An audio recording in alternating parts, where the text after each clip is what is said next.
Thank you, Lord. With the bow, baby. In rifle season, Pennsylvania.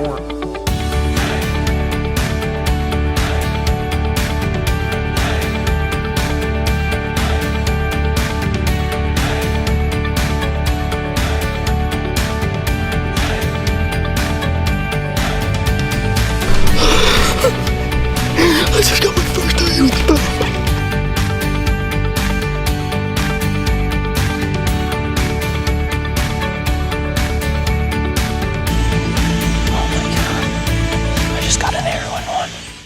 And welcome back to Relive the Hunt Podcast number 4 with your hosts Tom Titlow and Cole Mountain Sightsinger. Today, I'm going to interview Cole about his 2016 season in Pennsylvania and in Ohio. We're going to dabble in a little bit of both and some history with some bucks that he's been chasing, and let's see how the story turns out. Hope you guys are ready for this one. How's it going, Cole? I'm doing pretty good. What have you been up to lately? Oh man, I've been very busy. I am in the process of selling my house. It's under contract officially as of today. Well, congratulations on that. Thank you. So hopefully I will not be homeless. And hopefully I get this all accomplished in a new home before September 16th, which will be opening day of Pennsylvania's archery season. Yeah, I'm going to need a place to stay down there. You'll need a place to stay when you're filming me shoot a giant monster, ginormous buck in 5D. You sold that house pretty quick, didn't you? It took me about, actually it was on the market last Thursday night. The first person that came in Friday morning. It was sold on Monday. Yeah, that's extremely fast. Very fast. I wasn't expecting that, but the market is hot right now for selling, not so much buying because of all the competition. Nice. Well, that's a good thing. Did you Yes. get any time in the woods over the weekend? I did not.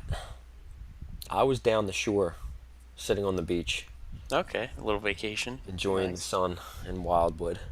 Yep. How about you? I saw that you had a trail camera picture tonight of a pretty cool looking buck. I did. I went out and a week ago today, I hung a trail camera on a property I haven't really been on, new property close to where I hunt, and I went and checked it. 1 week later, I got a new buck, and he's got a broken right front leg. I don't know if you noticed that in the picture. I did notice his He leg never puts it down. was up.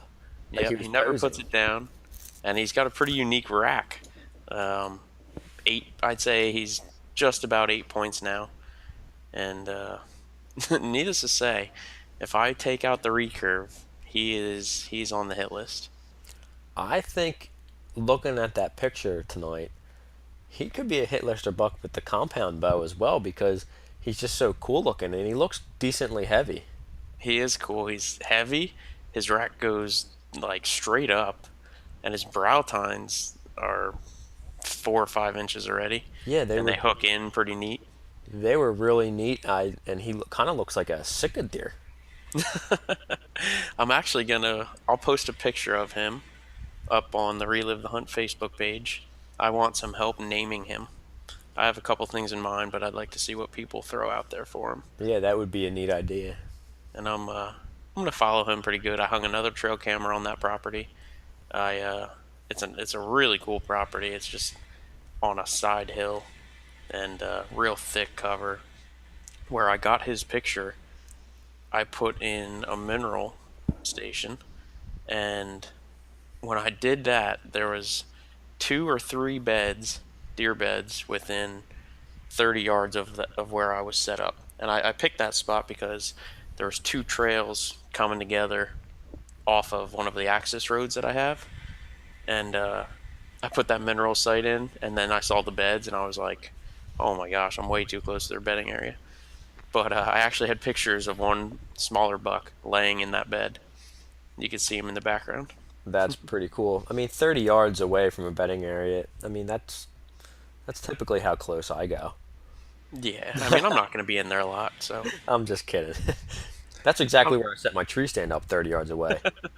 yeah. All day hunts. That's this place to be. The bump and dump. I actually thought about that when I got in there. I was like, ding, this needs a tree stand. It's like a bench where the hills come down. It's a nice bench, and you can just tell the trails are going right into this big thicket.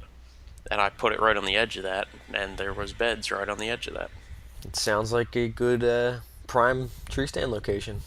Yeah, I think I will have one there before the summer ends, especially if this buck keeps showing up and anything new. It's just one more spot that I can get to. I can hunt pretty easily. It's closer to my house, so. Sweet. Do you have any plans for this upcoming weekend? This upcoming weekend, what am I doing? I don't have a whole lot of plans. My cameras up in my cabin have been out for 2 weeks this upcoming weekend. I'm actually going to be going to Knoebels with the family. Nice. A little amusement park action. So I have that going on. Not a whole lot of hunting stuff, but you never know. We've been going up on Saturday mornings to the cabin property and trying to put in some work up there, so I might end up doing that again. How about you? I am trying to plan a trip to my cabin because I do not have my trail cameras where I would particularly like them for the summer months and coming into September and October. So I'm hoping I can get up there, get some work done, maybe get a food plot in.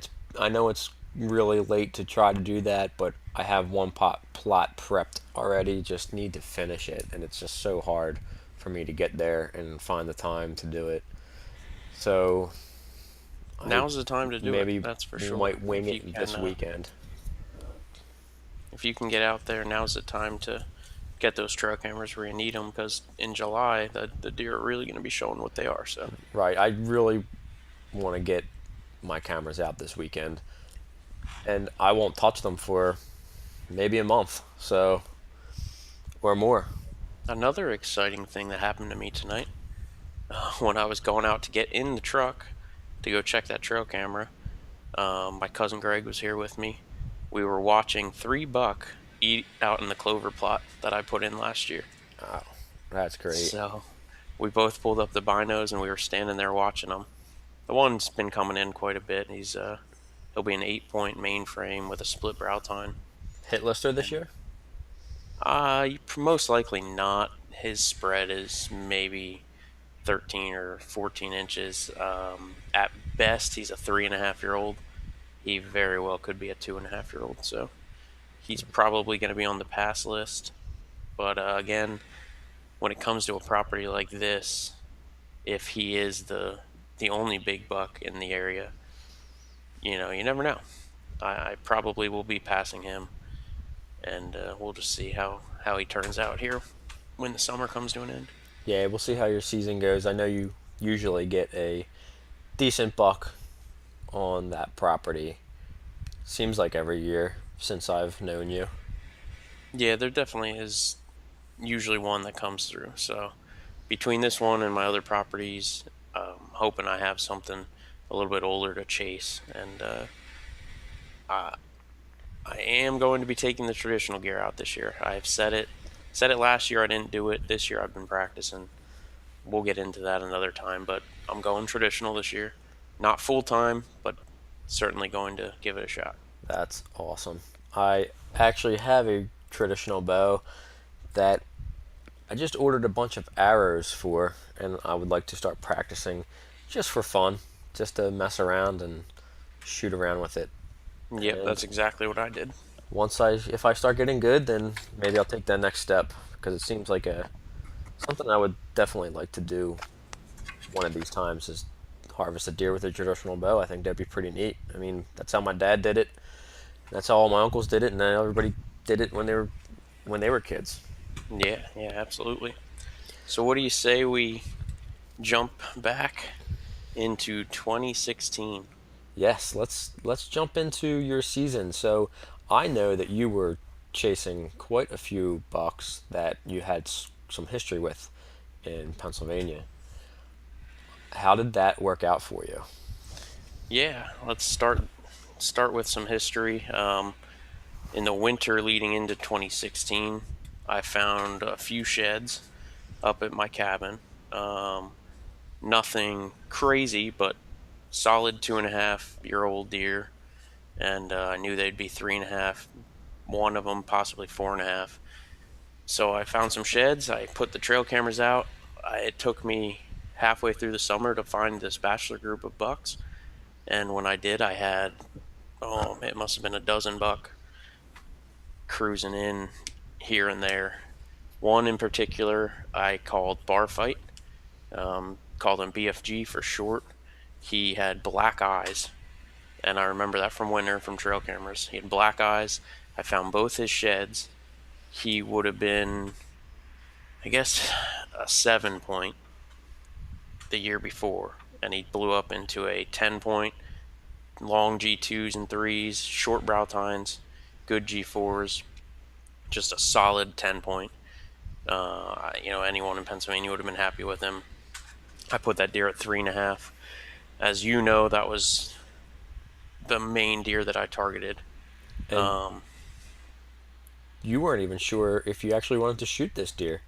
I questioned shooting him because of what he did from 2.5 to 3.5 in putting on the inches.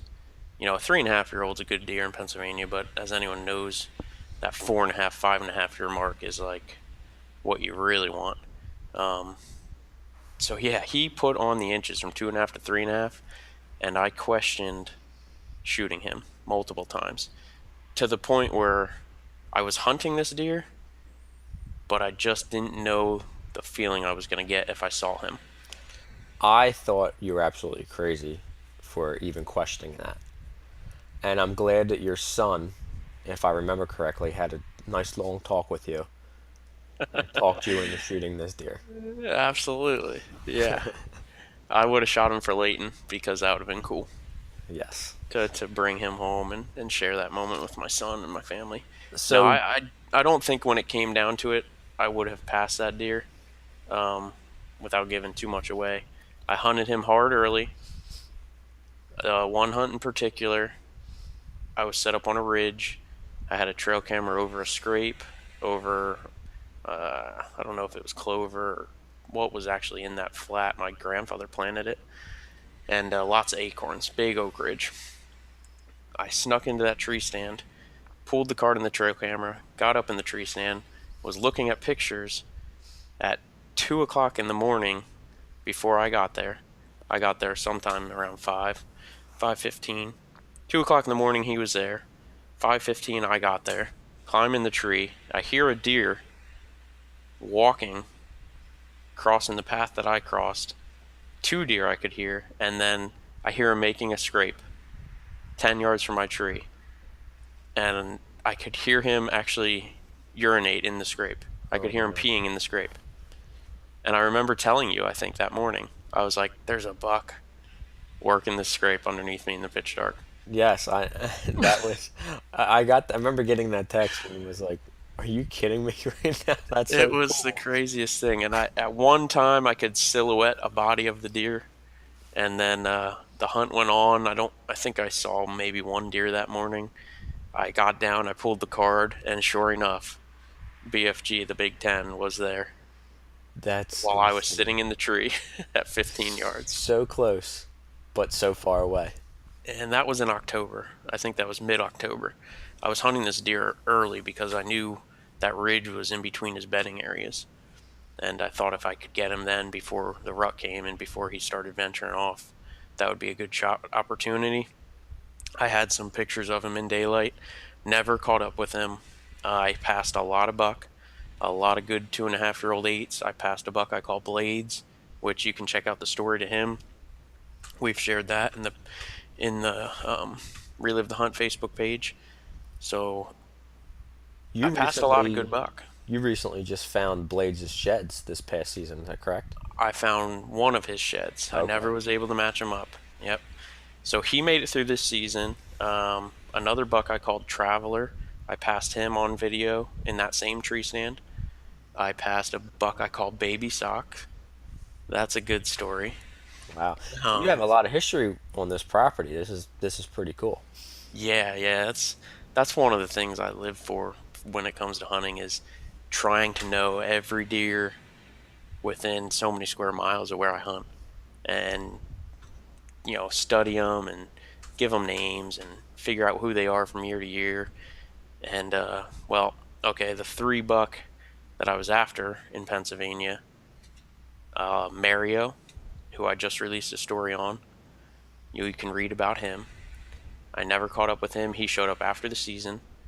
Tank was a big 4.5-year-old deer, huge body, and was never able to catch up with him.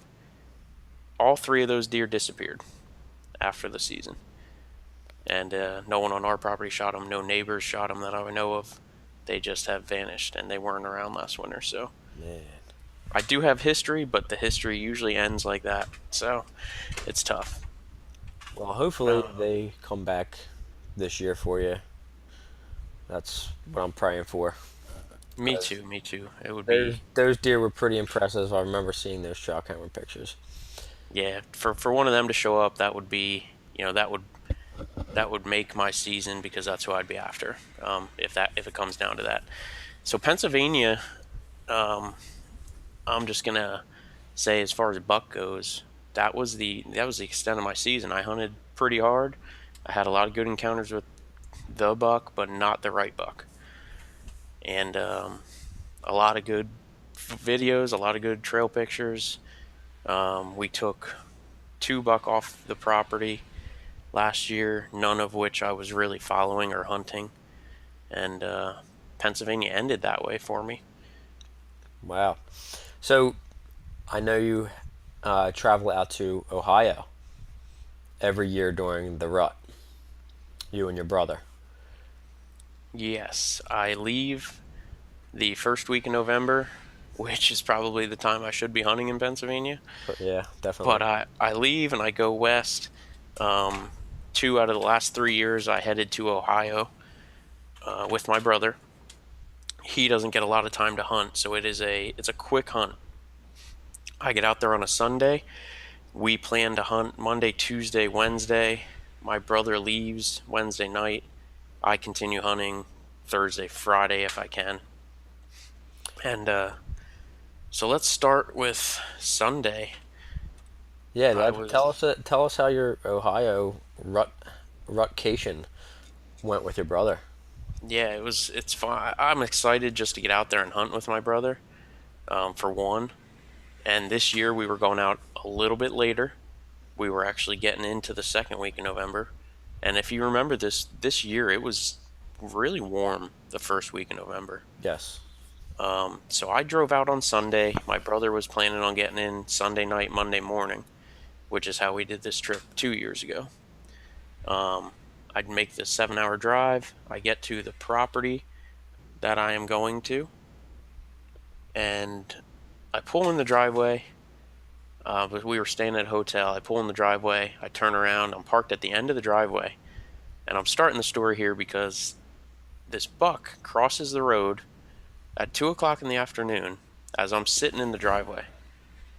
And I pull up binoculars, and I look at him, and I see a perfect 10-point frame.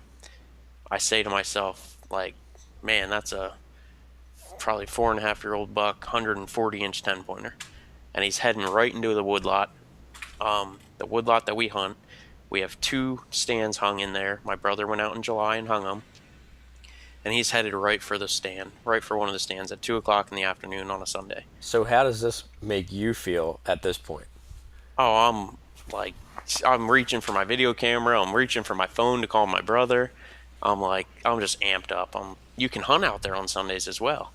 So technically, I could have got there and been like almost in my tree when that deer came through. But I wasn't planning on hunting Sunday, so I call my brother. I'm like, "You're never going to believe this." And he's like, "I probably will." And I tell him about the buck, and he's like, "That's awesome. Great." and he's excited. I'm excited. He doesn't get in for, actually, the race he was working at is rain delayed, so we're struggling to find out if he's even going to make it. I'm like, this is going to be terrible if he gets rained out and he has to work on Monday. He'll never get out here. He's not going to be able to hunt. You know, it would have been a long week. I would have hunted by myself, but it's just not the same. You know how that is. Right, hunting with a partner or a group of guys just makes the whole experience that Yeah, much my better. brother, for anyone that doesn't know me, my brother lives in North Carolina, and I live in Pennsylvania. So we don't get to hunt together, so as it is. And So that's a special time when you guys can get out there. absolutely, it's a special time. And so that buck is there. I go get my hunting. I didn't even have my hunting license at the time. In Ohio, you can get them over the counter. So I drive to our hotel, get it situated, go get my hunting license, talking to my brother about where I should hunt the next morning, which stand I want to hunt. The stand that's going to least affect the property. The property we're hunting is, if I remember right, it's 13 or maybe 15 acres. It's a small piece of property, solid woods, with a house right in the middle of it. That's a lot bigger than a lot of the properties that I hunt. Yeah, so, well, there you go. So So that's nice. I'm going out of state to hunt a 15-acre tract, but you know, it's just one of those places that the deer sign's in there. It's the rut. It's November. Anything can happen. So how do you, anticipation's high right now, I imagine. So is there any preparations that you make before you go out to Ohio besides your brother going out there and hanging these tree stands? Do you run trail cameras? Do you go out there and scout? Do you anything like that? this was our third year with this property. The first year we went out, we studied overhead maps. We hung a trail camera. The second year we were out, the first year I shot a 145-inch 8-pointer. The first day I was there, and I hung the stand like 12 hours before that. So right off the bat, the property, you know, was successful. So Right on. that was a plus. The second year we didn't get out there. I put trail cameras out, and I never got out to hunt. The trail cameras blew up with pictures in November, just like we expected. And then the third year, I was like, I'm going out there. I have to go out there. My brother made the plans to go out there. So we knew the property pretty good. I actually shed hunted it the second year. I went out and shed hunted it, so I got to walk the property in the off season. And my brother went out and hung stands in July. So that's the only prep we did. But it's such a small property that we only needed those two stands. Right. And you could cover one, it's like an L shape around the house. And on one side of the L, it's like a pinch. And then in the top, you know, the other side of the L, it's another pinch. So we hang our stands right there. That's And perfect. one stand was in the same tree I shot my buck in 2014. And one stand was now in a new tree that my brother hung. So Monday morning, I head to the same tree I shot my buck in 2014. I get in there real good, didn't spook any deer. I saw a few doe, had some doe come running through the woods. I probably couldn't even have got a shot. Had doe running across the fields, which was really weird. I could see into these fields, and it was super warm. I was shedding clothes the whole time, and it was warm. And lucky, my brother got his race in on Sunday. We had him scheduled to come in around noon on Monday. And instead of going into the second stand where the wind wasn't right, I could see where he would park, and I guided him into my tree, and we hunted together for the first afternoon. So I hunted the morning by myself. My brother got there. Instead of screwing up the property, he came, got in the tree with me. We hunted the afternoon out, and I actually don't think we even saw deer. So I'm assuming you had a double set hung. We had a single set hung, but that morning when I went in there, I brought in my muddy tree stand with one of the easy mounts, and I put it up in the dark when I got to the tree, just for that reason, in case we wanted to double up. That's great idea. So you don't screw up the property. Your brother's with you. Yep, I get to film my brother. We don't see a deer. It's hot. I think, that was the night we saw a decoy out in the farmer's field. Somebody had come in and were hunting a couple 100 yards away from us with a decoy. Oh, man. And I was thinking, these people are probably hunting the property next to us. They're in there. Who knows how long they've been in there? Who knows if they're on this property? I'm already doubting what's going to happen this hunt because it's so warm and it wasn't feeling right.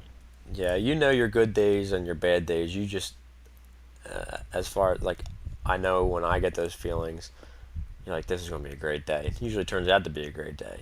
So, yeah, I know absolutely. the feeling. I know the feeling for sure. So, I have those feelings. Keep telling myself, what's it matter? It's Ohio. It's November. It's the rut. Anything can happen. Awesome. My brother's here. He made the trip. We get into Tuesday morning. We decide to split up. We're going to hunt both stands. The wind was pretty decent for both of us. It was almost blowing back towards the house, which is about what we wanted. And we go through that day. That morning, I saw some coyotes. I remember at one point, it was early afternoon, and a doe came flying by, and my brother saw the doe, and I was like, shoo, I was starting to think there wasn't any deer out here. I was joking with my brother. And, it was cool. I was just enjoying it. Those coyotes were on my mind, wondering what they're chasing around. And sure enough, I have a pond, sort of dried up, but it's a pond about 30 yards behind my tree stand. Okay. And one thing I left out here, on the walk in, I heard a deer. I walk right by this pond. I heard a deer bust out right at the pond and go away from me. And it never snorted, but it just gave you that feeling that that was probably a buck. Just a big deer that ran 30 yards and then stopped. And probably wasn't sure what you were either. Yeah, because what I walk in on is it's a mowed grass path. So I'm as quiet as can be. It was solid dark, no flashlight. It didn't know what I was, I don't think, and I just kept walking. I didn't skip a beat, and I went right into the woods and got in my tree stand. So I don't think it knew what I was, but I was confident it was a buck. And I told my brother that. He was like, that morning, he was like, yeah, fresh scrapes right underneath the stand. So we were kind of pumped up for that. We knew there was buck in there. He had fresh work scrapes, dug open to the dirt, no leaves in them. So that gave us some confidence. Fast forward a little bit to that afternoon. Back to this pond, I see a deer. It's going right through the middle of the pond. There's kind of like an area, a low spot in the pond that they walk through. And it's about 40 yards to where they walk through there. I see a buck. I see it has one side looks like a big 3-point side. So I'm thinking it's a 6-point. It's downwind to me, so I'm not grunting at it or anything. And it's heading to go between me and my brother. It gets between me and my brother. I lose sight of it. I shoot my brother a text. I said, hey, I actually think I said, hey, there's a smaller buck between us. Or there's a buck between us, looks smaller. Something along those lines. Right. 15 minutes later, I get a text. Just put an arrow in that buck. Oh, and man. He says, think shoulder hit. He thinks he hit it in the shoulder. I'm like, no way. And he's got it on video. So he sends me a picture of the screenshot where the arrow hits the deer.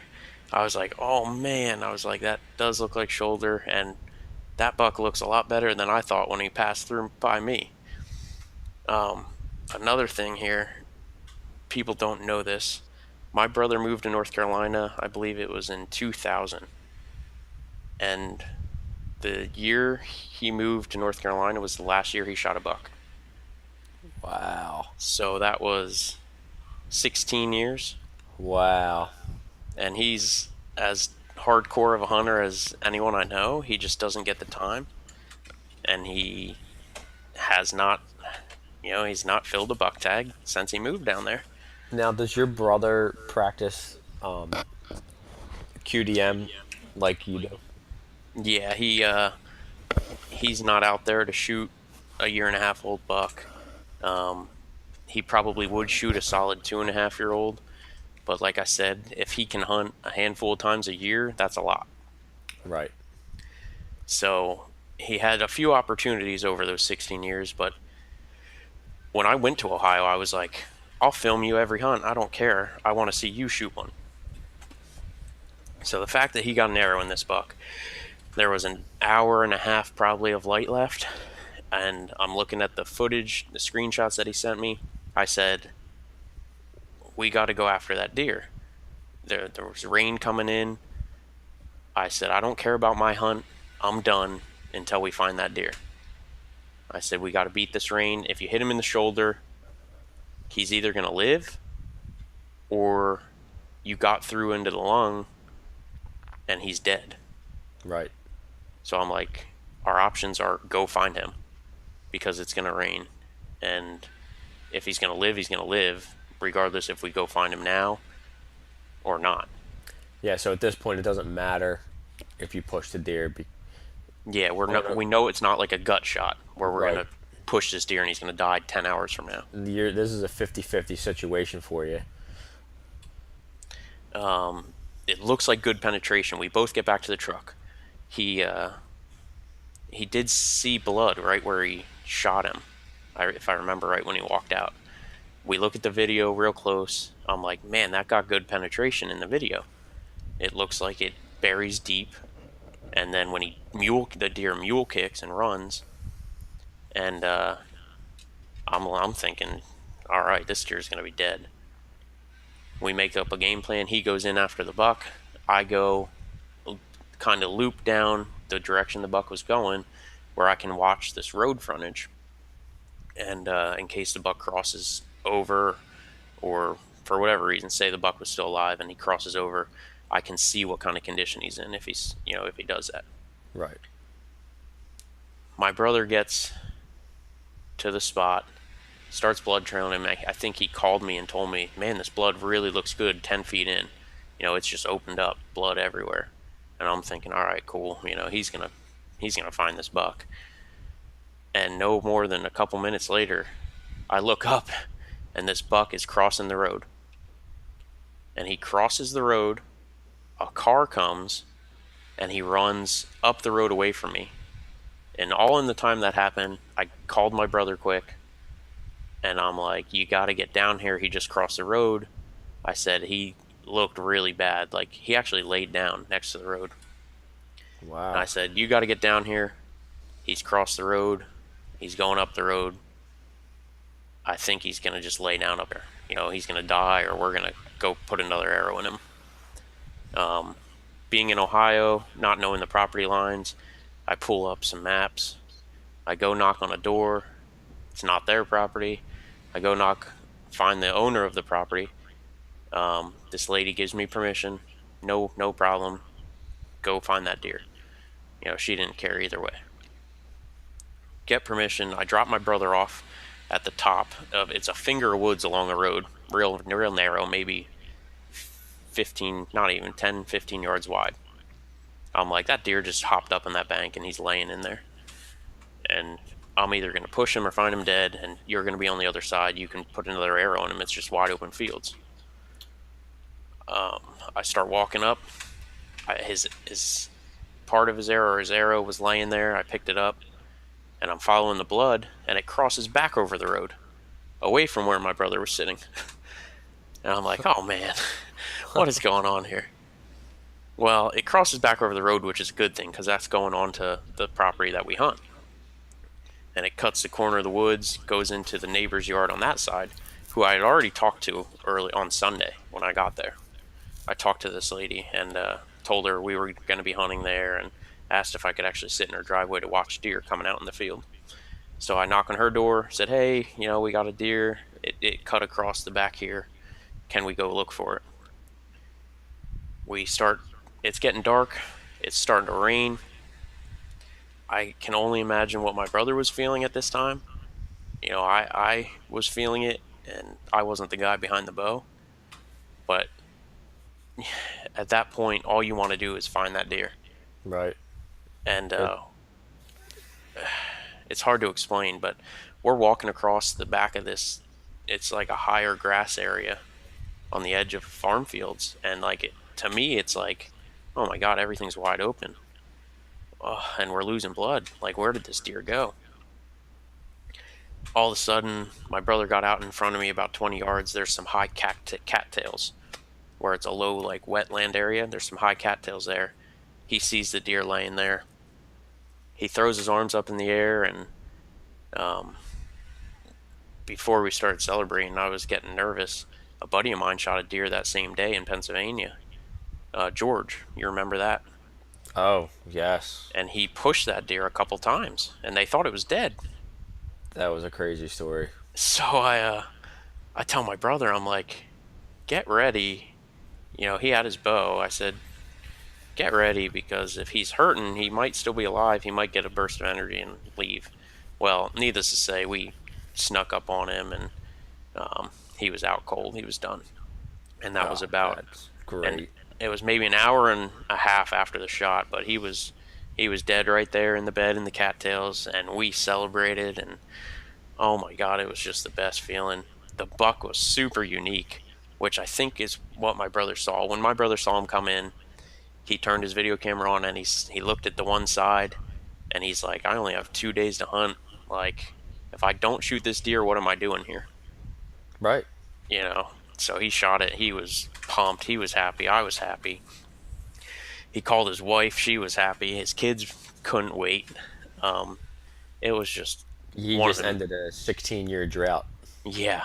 It was a memory that I was so grateful to be there for. I was like, that made my hunt. I could have went home that night and just quit hunting.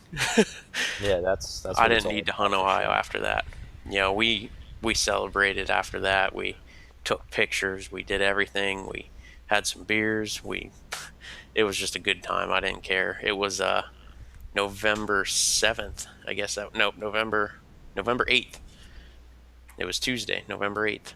It was election day. Oh, so that was the night that Trump got elected president. And that was the same day I had my final encounter with Offspring. There it was. Yep. Yeah. That was a good day in the woods. The deer were moving that day for sure. I still to this day think that could have been the buck that I pushed off the pond that morning. We did have trail camera pictures. I don't know if I said this earlier. My brother hung a trail camera in July and left it up the whole time. And we had trail camera pictures of that buck. Oh, great. So it was... So there's a little bit of history there. Yep, we had some pictures. I went back and looked at pictures from the year before, and I almost think we might have had pictures of him then too, because of he grew a really goofy rack on the one side. It was like a big old brow tine, and you could tell his rack got messed up in velvet and grew funny. Ended up having at least 8 points. It was just... I don't remember seeing a picture of your brother's deer. You probably sent me one, but I just can't picture it right now. Yeah, we'll post pictures of that on our social media. We'll put up a article on that. It was just a great buck to end that streak and to do it with me there. We've done that pretty often now. I shot one of my best bucks in Pennsylvania with him up. Being out of state like that, it's hard to get together, but the memories we have hunting together is what it's all about. Yeah, that's great to make a memory like that. So, now how many days do you have left to hunt? That was Tuesday night. My brother was leaving Wednesday night, regardless of what happened. I was planning on hunting till at least Friday. I knew I had to be home Saturday morning. So I had 3 more full days of hunting. That's a long time. Yeah, especially in the second week in November. Yes. So, I was, like I said, my hunt was complete. My brother tug out. He was heading home Wednesday morning after he picked the deer up from the butcher. So he drops me off, actually Wednesday morning, drives me back. In all the excitement of shooting that buck, we never checked the trail camera that was next to his tree. So we didn't know what was going on in there. At the time, we didn't know what we had pictures of. We didn't know what was in the area. We both decided that night, over some beers and celebrating, that it was best for me to be in the same tree he shot his deer in. We didn't screw up the area at all. That deer it left the property in one direction, and we didn't go through the core of that property at all. So best case scenario, we didn't touch it. We didn't screw up anything. Yeah, that's perfect. And so we decided I was going in there Wednesday morning, and he drove me back to where we hunt, dropped me off, said our goodbyes. I knew he was driving home. He would get to go home and see the wife and kid before he had to go. Well, wife and kids before he had to go to his next race. And he works for NASCAR, so he travels quite a bit. So getting to go hunt with me, period, is challenging in between races. Yeah. So did you rub his head for good luck? I probably did. I don't remember really, but I was still high on him shooting that buck. Nothing could ruin my week anymore. No, it was set in stone already for you. Yeah. Anything else happens this week is a bonus. Yep. So Wednesday I get in there, climb up this big old tree he's got the stand in. I can see the scrapes that he saw. They were actually covered, and it rained, so nothing had freshened them up from the night before. I heard a deer come under me in the dark. I was like, oh, cool. It sounded like it walked in front of the camera. Relaying the messages to my brother. The same thing happened to him, I think. A deer walked under him in the dark. And it got light out. I was just enjoying it. It was the coldest morning of the week. It was Wednesday, and it had dropped like 20 or 25 degrees. Ooh. Like, I knew it was getting good. That's a if it was going to get good. And after Monday being super warm and Tuesday was warm, I was like, this and tomorrow are the days. Yes. Definitely. So the morning's going. I had a group of 3 or 4 doe come under me, and they were kind of on edge. They skirted past the trail camera real close to where my brother shot his buck, and I probably could have shot, but they were real quick, and they were kind of skittish, and they were all together real tight to each other. And then I had a fawn work the field edge. When I'm sitting in the stand, I have an old 4-wheeler trail to my right, which is where my brother shot his buck, and that's the way we enter. And then there's a field about 30 yards to my left, a field edge.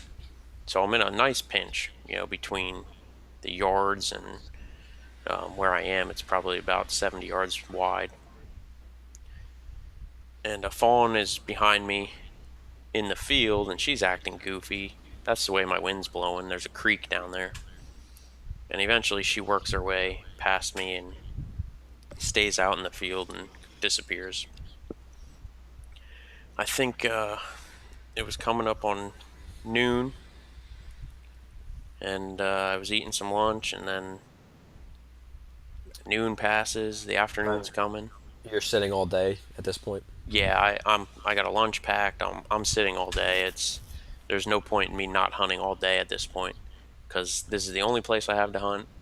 I'm not going to jump between the two stands. Once I'm in there, I'm in there. And you're by yourself at this point? And I'm by myself. My brother could have potentially hunted with me that morning, but he would have had to leave, and then he had to take care of his deer and still get home. He had a long drive home, so we just decided it was best that, he just took off. And I wish I could remember the exact times, but I wasn't really paying attention at the time. A swarm of blackbirds, of all things, like hundreds of blackbirds, come and just scour the trees above me. and I don't know if I told you this, but it was like the loudest the woods have ever been. Were you scared? I wasn't scared, but it was crazy. Like, they were just flying. I could see them flying in from everywhere, and they were all over. Tree branches were dropping. I thought I was going to get shit on. Like, the whole time I was sitting there, I'm just waiting for bird shit to come flying on me. Well, that's good luck. Yeah. So I was hoping they would. So it's afternoon. It's probably 2:30 in the afternoon. And I'm actually videotaping these birds because it is so ungodly loud. You couldn't even, I could have like been talking normal like I am now, and you would have never heard me. These birds are just so loud, and then when something would happen, they would all flush all at once, and it was just like a wall of black flushing out of these trees. So I'm trying to videotape them just to pass the time, and I catch movement real fast in front of me and to the left, and I noticed this doe had jumped the fence into the woods, and she is moving. She comes zipping. I stand up, turn my camera on. She comes zipping down the four-wheeler trail. Instead of going past me where my camera was pointed, she comes and turns right to my tree. And she's standing right there, and then I see a buck coming behind her. Right away, I don't remember if I looked through binoculars or not, but I just knew it was a small frame, 6-point. And he's right on her butt, nudges her. They do a circle around my tree, 360 degrees. They go back through a 30-yard shooting lane that my brother cleared out in front of me and to the left, and they go up through the woods heading towards the other stand. And I was just like, sweet. What does that mean, Tom? What just happened? You have live scent, fresh decoys. Everything that just happened is you're ready for the next deer to come through, because it's probably going to be a freight train coming through now at this point. Exactly. I was like, hot doe, she's in, the buck are chasing her, and she did a circle around my tree. Bring it on. Any deer that steps in this woods, buck-wise, is following that trail. And it's going to do a circle around your tree, and it's going to give you every shot opportunity and angle that you could possibly pray for. Yep. And I was going to be ready for it because I knew what they did. I'm ready for it now. I knew what they did, and I remember setting. I was like, this is awesome. Of course, just because this is what I do, I share my hunt as it's going on with people. I send my brother a text. I said, a hot doe just came through with a 6-pointer on her tail, circled my tree. And he sends me back a Bitmoji of him eating popcorn. Like, ready for the show. That's perfect. And I was chuckling to myself. I'm like, this is cool. Like, sweet, we still got 3-4 hours of daylight left. No more than 15 minutes go by. And this field is pretty long to the left. Like, wide open. Just, I don't know if it was wheat or something green, maybe 10 inches high. But it's just a wide open field, so I'm like, how did I not see those deer across that field? Well, there's a big row of oak trees, or I think they were oaks, and they block a section of this field. I can see on the left and the right of it, and apparently this is perfect lineup for where those deer come, because 15 minutes after those deer left, a buck jumps the fence, and the first image I have of him, he is like jumping that fence, nose out, and I see the frame, and I'm like, shooter. I didn't even have to see points. I didn't have to count points. I didn't have to know what he was. I said, shooter.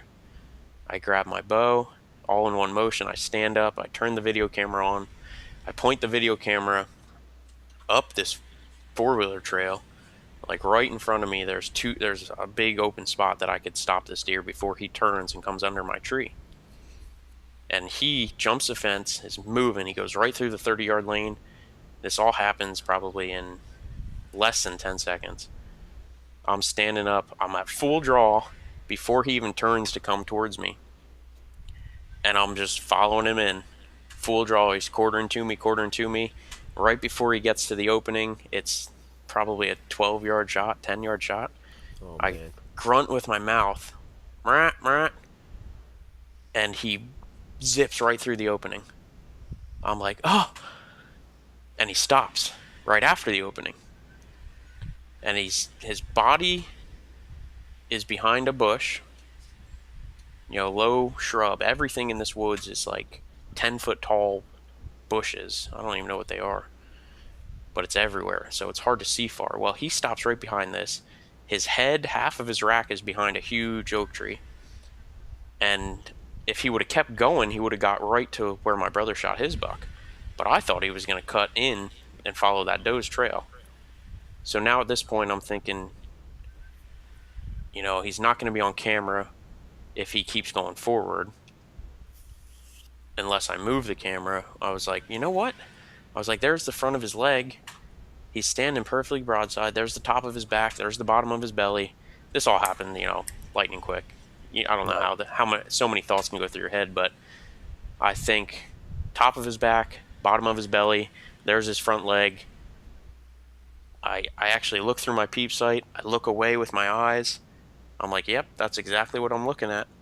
Back in with my peep, I anchor in, and I let it rip. I'm like, there's, my arrow's going through these leaves. It's tiny, tiny stuff. And it's right on top of him. 10-yard shot. I do not see my arrow hit him, but I see it go right through where I needed it to go through. And he zips around 180 degrees and runs back up the four-wheeler trail into the heart of the woods.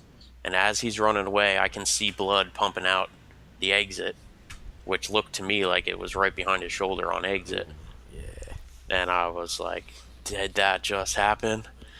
I couldn't believe it. I was shaking. I tried to FaceTime my brother just so he could see the excitement and see everything that was going on. He was driving home. Yeah, and he didn't answer. I called his wife. I was like, what is your husband doing? Tell him he needs to call me. And, it just, the emotions started flying. I was trying to picture where I hit him. I didn't hear him crash. Trying to picture where I hit him, trying to calm myself down. There's one thing that over the years hunting, I've made myself be very, very careful after I shoot a deer. Now, why is that? I just, I never did actually go in and push one and lose any, but I guess I've seen it happen enough that it just scares me when you don't actually know the exact spot you hit the deer. These deer can be so resilient. They can be so tough. Sometimes people think they got them and they just push them and lose them. These whitetails are on another level when it comes to that. So typically, how long would you wait after a shot that you're unsure of? Well, in this situation, unlike my brother's situation, I had the whole afternoon. I still had 3-4 hours of light. So I was like, guaranteed I'm giving it 1 hour before I even climb out of this tree. I was like, I'm pretty confident he's dead. And I couldn't see my arrow, but I could see blood on the trail he ran away through binoculars. I'm following the blood trail from the tree stand. So, my gut and everything told me he's dead. He's toast. Like, yeah, that's always a good sign. Him. Like, what are you worrying about? You smoked him. You should be celebrating. But yeah, I'm just very cautious until I lay my hands on an animal for whatever reason. Yeah, I feel the same way. I typically won't go after a deer unless I watch it fall over. Yeah. If you watch it fall over, that's another story. Yes. You can jump out of the tree at that point. Yeah, and celebrate immediately. So I tell myself, and I call my brother. I think I called my dad. I think I called you. I don't remember getting a phone call from you, probably because I wasn't the first phone call. So I just blocked that out of my mind. If everyone could be a first phone call, I would do it, but it just doesn't work that way. It's okay. It's all right. I'll let it go this time. So I give it one solid hour. I talk it over with a couple people, I actually had the shot on video. The buck was in the frame. It zoomed out quite a bit, and he's behind that bush. But the shot was in the frame. You could see him run away. I was convincing myself where the exit was. I was like, that exit is heart or double lung for sure. That's great. And I give it an hour. I get down. I think I did go to the arrow. I went right to the arrow. It was straight pass through, stuck in the ground, covered in blood out both sides, going up the trail. I'm like, yes, this is great. I go back to the truck, and I, shed some clothes, get rid of my backpack, go back in with just my bow, grabbed the camera, made sure I had everything, and I start trailing this deer, and it's awesome blood the first 50 yards, and then it's like he follows this old four-wheeler trail the whole time. 50 yards in, now the blood's spacing out a little. I don't know if he's still running or what, but I can follow it, but I'm walking, and I'm picking it up. It's getting less and less and less. I get 100 yards in. He went past a scrape, into an opening, back on the four-wheeler trail. He's headed towards my other tree stand. 120 yards in, and I'm like, I don't know. I don't like this. You start second guessing things. I would have started second guessing it as soon as I started seeing that blood thin out. Yeah, and I mean, it was enough that I could follow it without having to backtrack ever. But it was a little worrisome. So 120 yards in, I can see up the four-wheeler trail another 30, 40 yards. So that's 160 yards maybe. I'm like, I can see my other tree stand. If this deer makes it out of this woodlot and into the field, what am I going to do? Yeah, I'm by myself. If he made it this far, did I hit him too high? Did I hit him too low? What? I'm just like thinking, what did I do? And again, I get on my phone. I call my brother. I'm like, this is where I'm at. The blood is spotty. I'm nervous. He's like, well, they can easily run that far, even on a double lung, adrenaline, and all that. And so I take 5 more steps forward, and there's a hard trail that goes to the right back towards the pond off the four-wheeler trail, and I can see his tail, dead deer, 20 yards from where I stopped. He made it like 140 yards. Oh, it's man. time to celebrate. Oh, yeah. I FaceTime my brother in so he can share the moment. He's driving home. He almost turned around when I shot him to come back. And that would have been awesome. Yeah.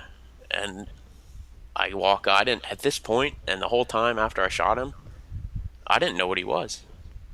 I thought he could have had I knew he had at least 4 points on one side, but I never did see points on his far side, his left side. So at this point, I didn't know what he was, but I didn't care. Right. I just knew he was, at minimum 3.5, probably 4.5+ year old deer. And I walk up to him, and he's just a perfect mainframe 10-point with big, long brows that are real close together. And he was right up there with one of the biggest buck I've ever shot. And that's incredible. Out of the same tree that my brother shot one the night before. It was just incredible. I remember getting your text with just you and the buck. Yes. And I have horrible service where I'm at. So I couldn't get pictures to send where I finally get this text, and I'm like, yes! Cole got one. Yeah, I'm pumped up for you. Doing it by yourself is there's a certain enjoyment in that, to be honest. Definitely, I know what you mean. Getting to walk up to that deer and take those moments in when it's just you and that buck, and all the hard work, whether it's in Pennsylvania or out of state or wherever. You can really let it set in and enjoy that. And I still had some daylight left, and it was just nothing but me and that buck and whatever I wanted to do from there. I was taking pictures and called the butcher up. There's a local butcher there that we use, and he's great. And I just took it all in. I took pictures and enjoyed it and videos. And At this point, you didn't drag this deer out of the woods. You floated the deer out of the woods. The drag was easy. Yeah, because you floated. Yep. That was the last thing on my mind. I didn't care about getting the deer out. So do you have a score on this deer, or did you ever get him aged or anything like that? I want to send his jaw out. I have it. I didn't get him aged. I look at the teeth wear myself. I think he's probably 3.5. Which still, rough scored 137. So he's right around there, upper 30s. Beautiful 10-point buck. I wouldn't pass that on a 4-day out of state hunt. Pretty much that's a any great time. buck anywhere. When you're especially when you're going out of state and you don't have a lot of time. In my opinion, Pope and Young is going to get me excited. So sometimes that's all it's going to take. Yeah, absolutely. Until I have a wall of them, which I hope to one day happen. But I've been to your house and you have a wall. I'm getting there. That's what makes it tough to. I'm still trying shoot 3.5, I guess. I'm still trying to build my wall to be like yours. You're on your way. I'm telling you what. Maybe one day I'll be as good as you, Cole. It's gonna happen quick. I wouldn't say I'm good. Maybe lucky. I might be lucky. You're probably one of the smartest hunters I've met. Oh, for sure. I guess I'm good at tricking people. If you guys ever need tips, advice, or anything, just ask Cole. Because if you ask me, I'm going to ask Cole first, and then I'm going to tell you what Cole said. And I'm going to go break out a magazine or Google and try to get you the best answer. So you had a successful hunt in Ohio, an unbelievable season, and a great ending to a perfect start with your brother harvesting a buck of a 16-year drought. Yeah, could we ask for anything more? I mean, You to shoot buck out of the same tree stands and 2 days apart. Your brother. Unfortunately, he wasn't there to celebrate with you, but I'm sure you guys got together. Yeah, for sure. I mean, he was pumped. I was pumped. Here's the kicker. This buck, after I found him, was the buck that crossed the road on Sunday afternoon. No way. I can distinctly remember that buck looking at me in the middle of the road, and I remember his frame and his brow tines, and it was him. It was no doubt in my mind it was him. And then check the trail cameras, my brother's buck and my buck, the only two, what I would say, shooter buck on the camera since July. And you guys harvested them both. And we tug out on them both. That doesn't get any better than that. It doesn't. And I left the camera there because I went back and shed hunted, and a couple buck did show up that week, actually, the next day. When I went and pulled the camera the next day, which would have been Thursday, there was another shooter on camera. Wow. In daylight. Well, maybe I'll have an Ohio tag next year. Yeah, we could have tripled up. I'm just kidding. I'm excited for this year. We're gonna do some public land in Ohio. Yes, we are. We're gonna get into that, but we'll talk about that as our season progresses. Yeah. So your story is not over. It is not. That was the 9th of November. I headed back home on the 10th, and I still had a couple days to hunt Pennsylvania. I got into the tree. I ended my archery season in Pennsylvania without filling my buck tag. Gun season came along. I always hunt gun season with my bow, and I've had some success in the past. It took me a long time to do it, but that's going to be a great story for another time on a buck called Parker. Excellent story. So rifle season comes, and my brother comes home, he's not hunting. He's just going to be filming. He's not filming me. He's just going out. I'm going solo in the same tree stand I hunted majority of the year for this buck called BFG. I would have gladly taken a buck called Tank, and Mario, of course, if he would have showed up. That day is the day I passed Blades. That was Monday, the first day of rifle. And the night before, I told my brother and my cousin Greg, if Blades comes by, he's gonna look really good with a bow in my hand in rifle season. And wouldn't you know it, I didn't have pictures of him for probably 2 weeks before that. He shows up with another buck I call Traveler's Twin, and he comes by me at 20 yards. And I saw him for 15 minutes before he came in, and I know this deer has potential. He's called Blades because his main beams are bladed, and I found his shed the year before, and it was just a small, looked like a 1.5 year old shed, so I'm thinking this deer's 2.5, and he is just a great 2.5. Bladed beams, 9-point frame, and I decided to pass him. I videotaped him, I passed him. That was pretty much the highlight of my season there. I got out to hunt one more time, and it was at the first Saturday rifle, opening of doe rifle in the area I hunt. And again, a couple of my uncles are out. They're going to take doe. I take my bow into another stand, different stand this time. Potential of shooting another 8-point buck that I was following. Didn't ever have a name for this buck, but he hung out on a different side of the mountain, and I spooked a deer going in that day. I told myself, you're going to fill your doe tag because it's going to be fun to do with everyone around you shooting guns. I think I counted 40 or 50 gunshots that morning. Wow. And that was public land, private land. My uncle and his girlfriend shot a doe. My other uncle shot a buck that day. And sure enough, I saw, I think, 20 deer, maybe more. And I never got any of them close enough. And the last 4 deer that came through, 2 big doe, came. I drew back on one. She stepped away. I have it all on film, and I shot a doe the first Saturday rifle season with my bow at 30 yards.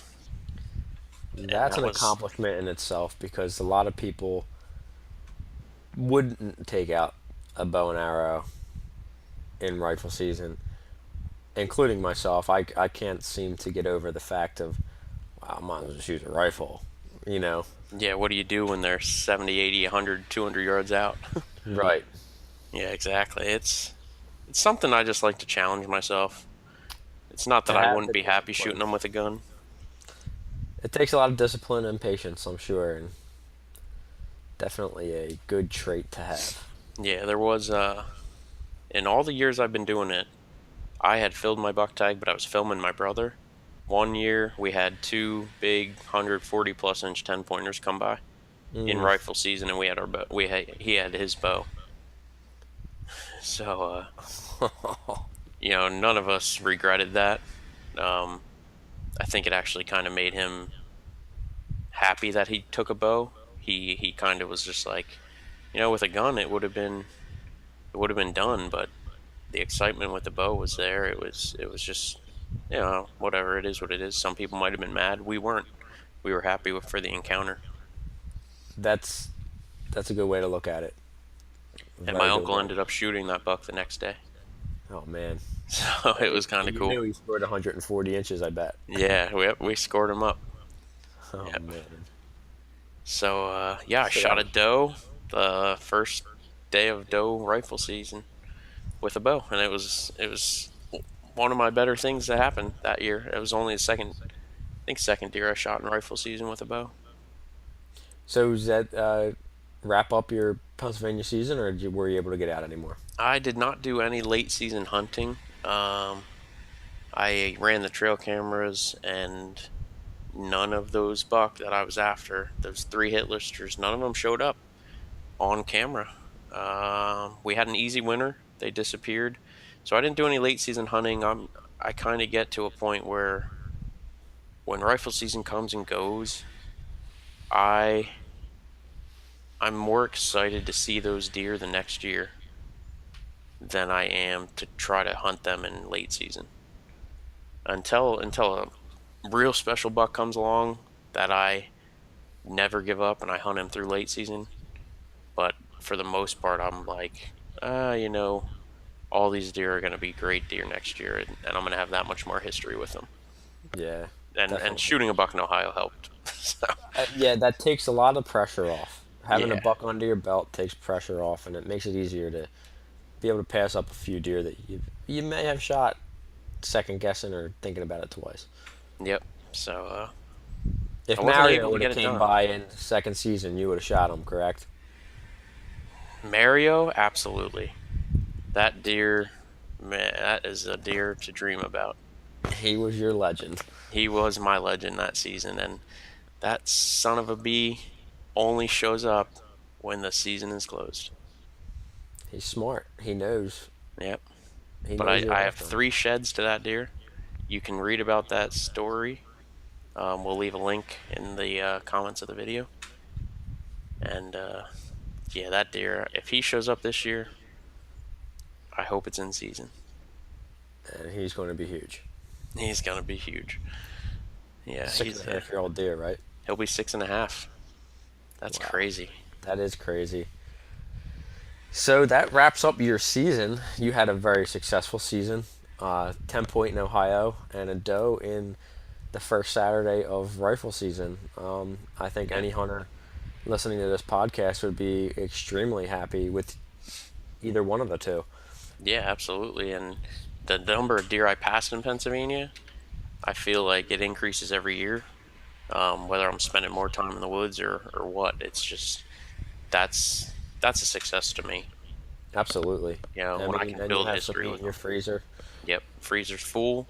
I got jerky. My kid loves jerky. That's great. Deer jerky. I'm sorry? My kid, Leighton, he loves deer jerky. He loves Oh. eating deer steaks and deer jerky, so Well, freezer's full. you have to get him a deer every year now. I do. He looks forward to it. He actually calls Hopefully- it turkey meat, instead of jerky, but it's hilarious. That's funny. Yeah, but he's always asking me for turkey meat. I'm like, well, I'm not really a turkey hunter, bud, but here's some deer jerky. I'll have to get him some turkey meat. Yeah, he loves it, so I'm really pumped about that. And this year I hope to do it all over again. I've plans to go to Ohio with you and some other guys. Gonna be doing filming mostly in the beginning, and then hit my honey hole. I don't know if my brother's gonna be joining me this year. Well, if things work out the way I'm going to write the script for myself this season, if it all plays to be true, I'll be able to film you in your honey hole. That would be sweet. You know what? All these years filming and everything I do, the only time I ever shot a deer on film with someone in the tree was with my dad. I self-film pretty much all the time. I don't ever have someone being a cameraman for me. It's so much easier with a cameraman. It is. And it's hard for people to dedicate that time to go film somebody else. So maybe that's something we can talk about in another podcast. Yeah, for sure. We'll wrap this up here with Cole's 2016 successful season. Very exciting. Glad to be able to spend it with family and friends, and that's what it's all about. And we were able to relive Cole's hunt. I was getting very into it. I was excited, and I was hoping that I could actually be there and picturing myself there with you as you were Next. walked up on your deer. Next season, Ohio. maybe you will be. And hopefully that is the case in next season, that we can relive this whole situation over again. with a buck that you harvest and a buck that I harvest in Ohio, and it'll just be another story we can sell. Let's do it. Let's relive the hunt. And real quick, for anyone listening, if you have any comments, if you want to see anything, any pictures, any videos, just drop us a comment. Subscribe to us on YouTube, and like us on Facebook and Instagram. And that's pretty much it. I hope you guys are all reliving the hunt. Absolutely. You guys keep reliving the hunt. And again, we'll put this out here that our featured hunter Fridays, if you want to be part of that, drop us a message, send us some pictures. We'll try to get you on as quickly as possible. And I think that will it. That's what we'll call it a night here, Cole. Absolutely. All right, guys. We'll talk to you later. Have a good week, guys. See you.